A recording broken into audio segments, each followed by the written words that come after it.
পুজোর আগে নিম্নচাপের জেরে ভিজছে বাংলা। আলিপুর আবহাওয়া দপ্তরের পূর্বাভাস মতো বুধবার বিক্ষিপ্তভাবে বৃষ্টি হয়েছে কলকাতা সহ দক্ষিণবঙ্গের বিভিন্ন জেলায়।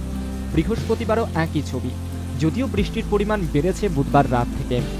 আবহাওয়া দপ্তরের পূর্বাভাস অনুযায়ী শুক্রবার পর্যন্ত বৃষ্টিপাত চলবে দক্ষিণবঙ্গে, তারপর আবহাওয়ার উন্নতি হবে। ভারী বৃষ্টির সম্ভাবনা পুরুলিয়া, পশ্চিম বর্ধমান, বীরভূম এবং মুর্শিদাবাদ জেলাতে রয়েছে। শুধু দক্ষিণবঙ্গ নয়, ভিজছে উত্তরবঙ্গ। জলপাইগুড়ি এবং আলিপুরদুয়ার এই দুটো জেলাতে প্রবল বর্ষণের সতর্কতা বার্তা। ভারী থেকে অতি ভারী বৃষ্টির সতর্কতা থাকছে দার্জিলিং এবং কালিম্পং পার্বত্য জেলাতে। ভারী বৃষ্টির সম্ভাবনা কোচবিহার, উত্তর দিনাজপুরেও। আর এই বৃষ্টির ফলে কলকাতার তাপমাত্রা এক ধাক্কায় কমে গিয়েছে 4 ডিগ্রি।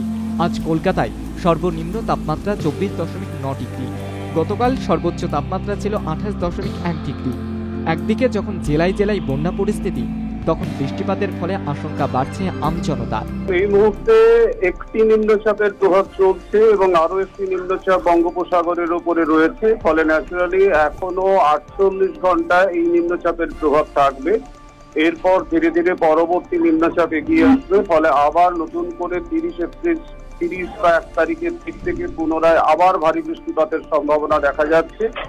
ফলে পুজোর সময় যে পুরোপুরিভাবে বৃষ্টিহীন অবস্থায় যাবে সেটা নয়, বিচ্ছিন্নভাবে বৃষ্টিপাত চলবে এবং তার সাথে সাথে আবার কখনো কখনো হয়তো কিছুটা পরিষ্কার আকাশ দেখাও যেতে পারে। আবহাওয়াবিদরা জানাচ্ছেন, এরপর আরও একটি নিম্নচাপের কারণে বৃষ্টির সম্ভাবনা রয়েছে সামনের মাসের শুরুতেই। পুজোর সময় মেঘমুক্ত আকাশ দেখা যাবে না বলেই জানাচ্ছেন আবহাওয়াবিদরা। ব্যুরো রিপোর্ট, বাংলা জাগো।